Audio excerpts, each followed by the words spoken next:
सद्गुरु का महत्व बहुत ऊंचा है और एक दर्शन में कहूं वो ईश्वर से भी ऊंचा है और ये स्वयं भगवान कहते हैं। तो जो हमें सद्मार्ग की ओर ले जाते हैं वे सद्गुरु होते हैं। ये जो जीवन मिला है ना, ये सद्मार्ग के लिए मिला है, सद्मार्गी होने के लिए मिला है। तो ये तय मान के चलिए कि जब आपको सद्मार्ग पे जाना है तो आपको किसी सद्मार्गीय व्यक्ति की जरूरत है। गुरु जो अंधकार से प्रकाश की यात्रा करा रहा है, जो आपको बेहतर बता रहा है, वो गुरु है। लेकिन सद्गुरु वो है जो सत्य को बता रहा है, अर्थात जो ईश्वर को बताने का प्रयास कर रहा है और आपको धकेल रहा है उस ओर, वो सद्गुरु कहलाता है। जीवन में कुछ हो या ना हो, लेकिन सद्गुरु जरूर होना चाहिए। ईश्वर के बिना जीवन में कुछ नहीं है, वैसे ही सद्गुरु के बिना कुछ नहीं है। सद्गुरु आपको सरल करते हैं, आपको सहज करते हैं, आपको निर्मल करते हैं, आपको कोमल करके आपको वात्सल्य से भर देते हैं, आप पर कृपा करते हैं इस बात की कि आप सहज हो जाओ। आप उपलब्धता को, जो उपलब्धता मीन्स ईश्वर को उपलब्ध होने के लिए जो स्थिति चाहिए, आप उसके लिए तैयार हो जाएं। और इसलिए सद्गुरु की आवश्यकता है। धर्म कहता है कि बिना गुरु के सद्गति नहीं है, और ठीक भी है। अगर आपने जीवन में सत्कर्म नहीं किया, और गुरु मतलब कौन? जो आपको बताया बेटा ऐसे नहीं ऐसे करना है, तो जो आपको सद्मार्गीय दर्शन में ले जाए वो सद्गुरु, और उसका होना जीवन में बहुत ज्यादा जरूरी है। तब आप हल्के हो जाते हो, आप वेटलेस हो जाते हो जब आपके पास गुरु होते हैं जो आपके कान में मंत्र देते हैं। फिर आपके पास जीवन में एक आनंद होता है कि नहीं, कोई है मेरे ऊपर, वो मेरी केयर करेंगे, वो मेरे को देखेंगे, वो मेरा भला करेंगे। और ये ज़रूरी नहीं है कि आप जुड़े हो, आप सामने आमने हो। अगर जो मंत्र दिया, अगर आप उसको साथ रहे हो तो आप इंटरकनेक्ट हो जाते हो, चाहे आप हज़ारों किलोमीटर दूर हो, आप अपने सद्गुरु के निकट रहते हैं, सद्गुरु आपके निकट रहते हैं। और ये प्रक्रिया एक महान प्रक्रिया है। बस आप इसे आपके गुरु के, आपके सद्गुरु के बताए अनुसार करना सीख जाएं, और ये बहुत आवश्यक है। गुरु का जीवन में बहुत, गुरु जानते हैं कि इसका कल्याण करना है। कई बार हम लोग थोड़ा सा भी ध्यान रखना, सावधानी बहुत जरूरी है। गुरु भी एक माध्यम है। गुरु का कार्य है आपको आगे की ओर ले जाना, ना कि अपने निकट बनाए रखना। यह भी ध्यान रखिएगा, अगर गुरु अपने निकट रख रहे हैं तो फिर कुछ गड़बड़ है। गुरु आपको बार बार कहे जा ईश्वर की ओर जा, जा ईश्वर की ओर जा, जा सत्कर्म कर, तो सद्गुरु कारगर है। गोरखनाथ के साथ भी ऐसा ही हुआ था। गोरखनाथ जिन्होंने समाधि की एक विशेष अवस्था को प्राप्त किया, लेकिन शुरुआती दौर में ऐसा नहीं था। गोरखनाथ अपने गुरु मत्स्येंद्रनाथ के बहुत बहुत बड़े अनुयायी थे। वे अपने गुरु के बिना एक बार भी नहीं रह सकते थे, और ऐसा माना जाता है कि मत्स्येंद्रनाथ दूसरे शिव थे। हाँ, दूसरे शिव। उनके अंदर वो सारी दिव्यताएं थीं जो शिव में थीं। शिव का दर्शन बहुत पहले का है और ये बहुत बाद में आए, लेकिन मत्स्येंद्रनाथ शिव ही थे, और उनके निकट गोरखनाथ, और गोरखनाथ उनके परम भक्त, परम शिष्य थे। लेकिन गोरखनाथ के साथ एक सबसे बड़ी जो चीज थी वो ये थी कि उनको अपने गुरु में किसी भी ईश्वरीय सत्ता से ज्यादा प्रेम और विश्वास और श्रद्धा थी। ये होना बुरी बात नहीं है, लेकिन वो मोह में बन रहा था। उनको अपने गुरु के प्रति बहुत ज्यादा मोह पैदा हो रहा था। मत्स्येंद्रनाथ जानते थे कि इसके अंदर बहुत संभावनाएं हैं, लेकिन अभी इसमें कमियां हैं। तो जब उन्होंने देखा कि ये मेरे निकट कुछ ज्यादा ही आ रहा है, और ये मेरी सेवा करने में बहुत आनंद महसूस करता है, ये हर चीज मेरी कर देना चाहता है, ये मुझे कोई तकलीफ देना नहीं चाहता।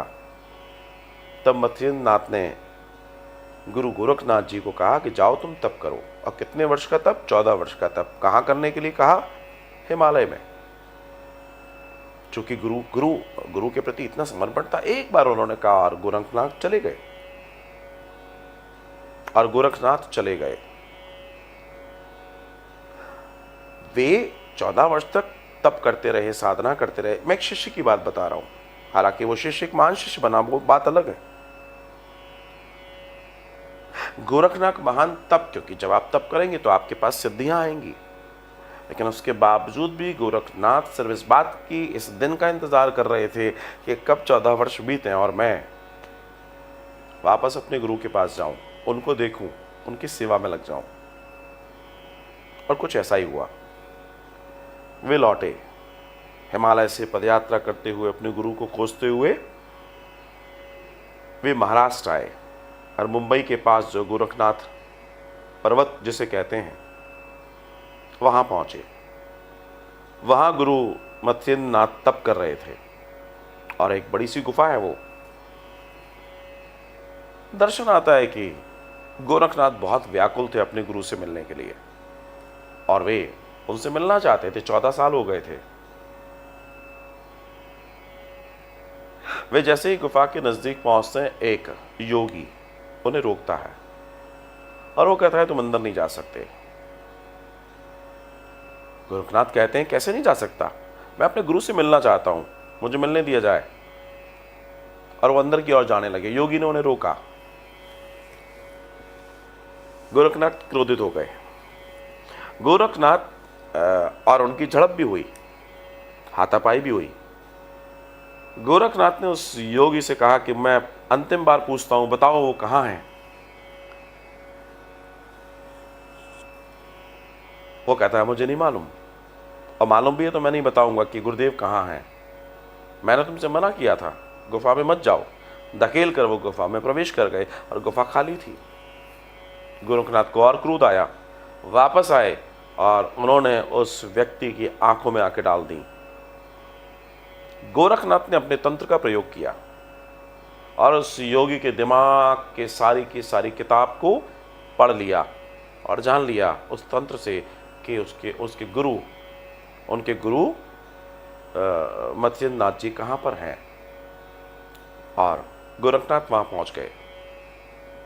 जब गोरखनाथ वहां पहुंचे तो वहां फिर एक योगी था। उसने उन्हें रोका और योगी ने कहा कि गुरुदेव का आदेश है कि तुम उनसे नहीं मिल सकते। गोरखनाथ ने पूछा क्यों?